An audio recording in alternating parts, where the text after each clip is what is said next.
ప్రజాపాలన ప్రగతి నివేదిక భాగంగా ఈరోజు మనము డ్రగ్స్ గురించి అవేర్నెస్ కోసం ఇది ర్యాలీ నిర్వహిస్తున్నాము. ఇంతకు ముందు కూడా ఇట్లాంటి ర్యాలీస్ చేయడం జరిగింది. అంటే బికాజ్ ఇది ఒక ఇష్యూ కి మళ్ళీ చెప్పాలి, మళ్ళీ చెప్పడానికి అవకాశం ఉంది, మళ్ళీ అవేర్నెస్ క్రియేట్ చేయడానికి అవకాశం ఉంది. డ్రగ్స్ అంటే ఇప్పుడు ఒక సమస్య ఇట్లా కాదు కి మా ప్రాంతంలో లేదు, మా ఏరియాలో అంతా లేదు. ఈవెన్ హియర్ ఆల్సో ప్రతిరోజు కొన్ని కేసెస్ గాంజాయితో ఏమైనా లైక్ డైలీ ఇక్కడ కూడా ఇట్లాంటి కేసెస్ వస్తున్నాయి. So it is very much in our city also, it is very much in our village also. మన స్కూల్స్ లో కూడా మన కాలేజెస్ లో కూడా పిల్లలు దీనికి అలవాటు పడుతున్నారు.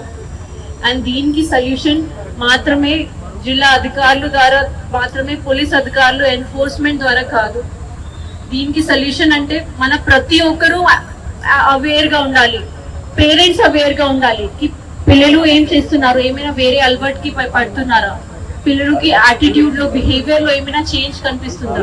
టీచర్స్ అవేర్ గా ఉండాలి కి అబ్సెంటిజం పెరుగుతుందా, వాళ్ళు అబ్సెంట్ అవుతున్నారు స్కూల్ నుంచి. హాస్పిటల్స్ డాక్టర్స్ అవేర్ గా ఉండాలి ఇట్లాంటి కేసెస్ ఏమైనా రిపోర్ట్ అవుతున్నాయి. అందరూ కలిసి ప్రయత్నం చేస్తేనే మనము ఇది సొల్యూషన్ చేయగలుగుతాము.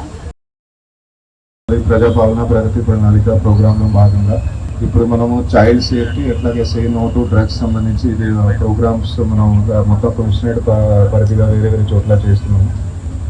ఇందులో భాగంగా వేరే చోట్ల కొన్ని బాల పంచాయత్ ప్రోగ్రామ్ కొన్ని ఊర్లలో అవి పెట్టడం జరిగింది. అట్లాగే చైల్డ్ సేఫ్టీ సంబంధించి వేరే అవేర్నెస్ ప్రోగ్రామ్స్ జాగ్రత్తగా అందరికీ కూడా కల్పించడానికి అట్లాంటి ప్రోగ్రామ్స్ కూడా కండక్ట్ చేయడం జరిగింది. చైల్డ్ సేఫ్టీలోనే కేవలం డ్రగ్స్ కాకుండా ఇంకా కూడా చాలా విషయాలు ఉన్నాయి. మనందరికీ తెలుసు దట్ చిన్న పిల్లలకి సెక్షువల్ హరాస్మెంట్ అట్లాంటి కూడా అవి కూడా ఇష్యూస్ మనకి వస్తూ ఉంటాయి. సో దీనికి సంబంధించి అందరికీ కూడా జాగ్రత్త ఉండాలి. అట్లాగే అదర్వైజ్ కూడా పిల్లలకి ఎక్కడైనా జెన్యున్ గా సెక్షువల్ హరాస్మెంట్ అనేది జరుగుతుంటాయి, వాళ్ళు కూడా నిర్భీతంగా ముందుకు వచ్చి మాకు ఖచ్చితంగా కంప్లైంట్ చేయాలి. సో దట్ అట్లాంటి చేసే వాళ్ళు ఎవరైతే రాక్షసులు ఉంటారో వాళ్ళ మీద మనం చట్టపరంగా యాక్షన్ తీసుకోవచ్చు. పిల్లలకు సంబంధించి సెంట్రల్ గవర్నమెంట్ తరఫు నుంచి స్పెషల్ గా హెల్ప్ లైన్ కూడా 1098 అది కూడా ఇంతకుముందు స్టార్ట్ చేయడం జరిగింది. అది కూడా 24/7 నడుస్తూ ఉన్నది. అది కాకుండా ఎవరైనా ఇట్లాంటి ప్రాబ్లం ఉంటే వాళ్ళు 100 నెంబర్ కూడా డయల్ చేసుకొని వెంటనే మనకి కంప్లైంట్ చేస్తే యాక్షన్ తీసుకొని వాళ్ళకి ఎవరైతే అక్యూజ్ ఉంటారో వాళ్ళకి కూడా ఖచ్చితంగా శిక్ష పడేటట్టు చేసుకోవచ్చు. ఇవి కాకుండా డ్రగ్స్ కూడా మన అందరికీ ఎదురవుతున్న చాలా పెద్ద సమస్య ఉంది. అది దీంట్లో ఇది సోషల్ మీడియా కానీ మనకి సినిమా కానీ అంతా చూస్తే చాలా మంది దీనికి సంబంధించి డ్రగ్స్ కి ఇంట్రెస్ట్ గా పడిపోయేది. దీనిలో మేము కూడా అది ట్రై చేద్దాము, స్టార్ట్ చేద్దామని అట్లాంటి యాక్టివిటీస్ వాళ్ళు కూడా స్టార్ట్ చేస్తారు.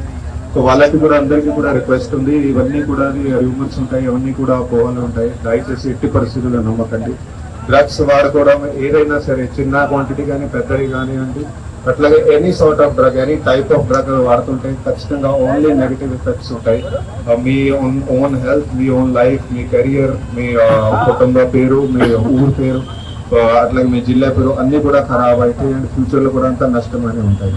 అట్లాగే దీనికి సంబంధించి కూడా ప్రజలకి కూడా రిక్వెస్ట్ ఉంది, విన్నపం ఉంది. మీకు కూడా డ్రగ్స్ సంబంధించి ఎవరైనా ఎక్కడైనా తాగుతున్నారు, ఎవరైనా అమ్ముకోవడానికి ప్రయత్నం చేస్తున్నారు, లేకపోతే సప్లయర్ గా ఉన్నారు, వాటికి సంబంధించి ఇన్ఫర్మేషన్ ఉంటే దయచేసి 1908 యాంటీ డ్రగ్స్ సంబంధించి హెల్ప్ లైన్ ఉంది, లేకపోతే 100 నెంబర్ ఉంది, లేకపోతే 112 ఉంది. ఇవన్నీ కూడా హెల్ప్ లైన్స్ ఉన్నాయి. వాటికి కూడా మీరు ఇన్ఫర్మేషన్ షేర్ చేస్తూ అంతా కూడా గోప్యంగా అది ఉంచుతాము. అట్లాగే వాళ్ళ మీద కూడా ఖచ్చితంగా యాక్షన్ కూడా తీసుకుంటాము.